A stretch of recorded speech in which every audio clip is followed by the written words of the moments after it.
For today's meditation, we are reading from the book of Joshua, chapter 9, verses 3 to 15.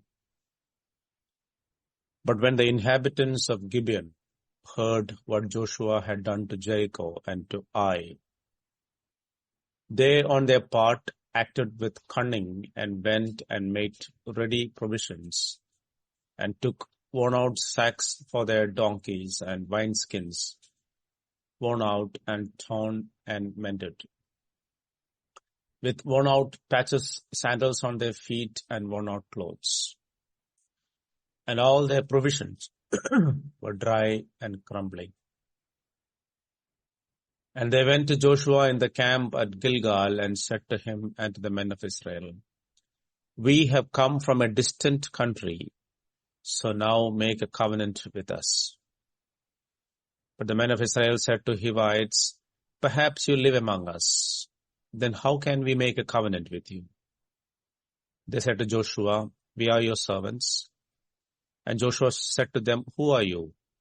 And where do you come from?" They said to him, "From a very distant country your servants have come, because of the name of your Lord your God.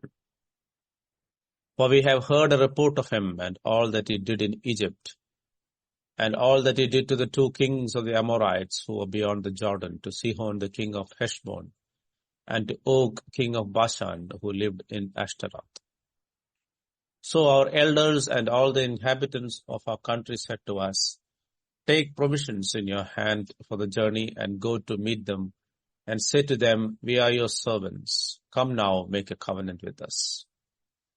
Here is our bread. It was still warm when we took it from our houses as our food for the journey on the day we set out to come to you. But now, behold, it is dry and crumbling. These wineskins were new when we filled them, and behold, they have burst. And these garments and sandals of ours are worn out from the very long journey." So the men took some of their provisions, but did not ask counsel from the Lord. And Joshua made peace with them and made a covenant with them to let them live. And the leaders of the congregation swore to them. One of the important aspects of warfare is to understand the methods and weapons of the enemy. Our enemy, the devil, was defeated and disarmed by Christ when he chose to obey his Father's will, even to death on the cross. Today, therefore, Satan may not always confront the children of God directly in a show of power.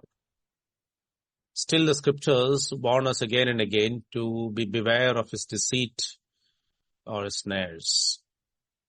He engages in deception and schemes to deceive the people of God. Let us examine these scripture portions. In 2 Corinthians chapter 2, verse 11, Paul reminded the Corinthians so that we would not be outwitted by Satan, for we are not ignorant of his designs.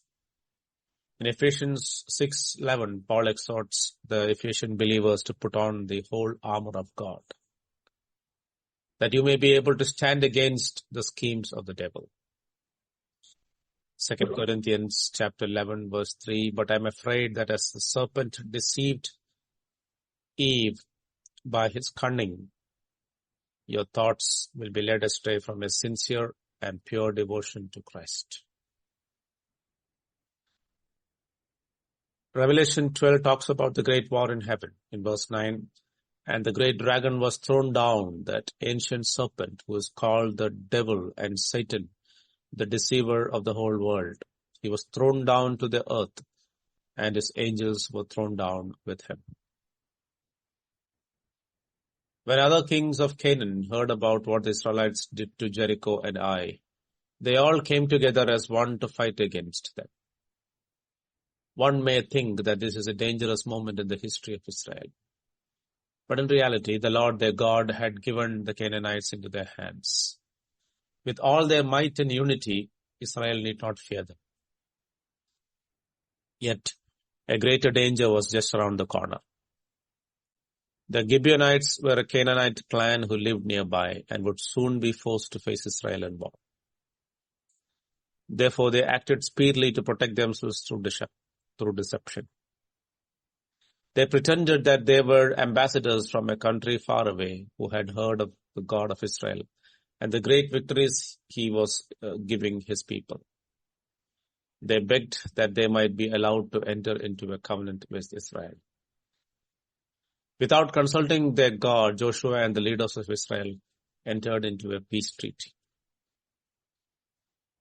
This became a great snare for them for generations to come. It was the same mistake as at Ai of making decisions based on external appearances. They accepted the so-called evidence that these people were coming from a far-off country and took a call based on that. They forgot that people could be deceptive. They forgot to consult their king, their God, who knows the heart of all men, who was in charge of them. In 1 Samuel chapter 16, verse 7, the Lord said to Samuel, "For the Lord sees not as man sees. Man looks on the outward appearance, but the Lord looks on the heart." The covenant itself was lawful, for the Gibeonites were willing to leave their idolatry and to live peacefully with them. But we are not to enter into a covenant with the enemy. The devil is in the practice of telling lies, and we who are susceptible to lies and deception of the devil. We should not believe everything that we hear. John the Apostle tells us that in 1 John chapter 4 verse 1, "Beloved, do not believe every spirit, but test the spirits to see whether they are from God. For many false prophets have gone out into the world." One of the essential pieces of a soldier's armor is his communication equipment with the command and control center. This is why Paul ends his list of spiritual armor with verse 18 in Ephesians chapter 6, praying at all times in the Spirit with all prayer and supplication. So, what were the consequences of such an action? Number one, they had to shelter the Gibeonites for the rest of their stay in Canaan from generation to generation. They could never drive them out. Canaan had gained a foothold in Israel. They would be repeatedly tempted to intermarry with them, to copy their customs and culture, and perhaps even worship their gods. Number two, because they made a peace treaty with them, the Israelites were forced to defend them when they were under attack, exposing themselves to unnecessary dangers. Number three, future generations, ignoring the treaty that Joshua had made with the Gibeonites, would violate it and get into trouble. This was exactly what happened in the time of Saul. In 2 Samuel chapter 21 verse 1. Now there was a famine in the days of David for 3 years, year after year. And David sought the face of the Lord, and the Lord said, "There is blood guilt on Saul and on his house, because he put the Gibeonites to death." As we walk with the Lord, it will be clear that we cannot make peace with the enemy. The Lord had said that the Lord will have war with Amalek from generation to generation. We must be merciful, yet we cannot harbor an enemy in our heart under the pretext of mercy. Let us look to the Lord constantly, that we be not deceived. God bless.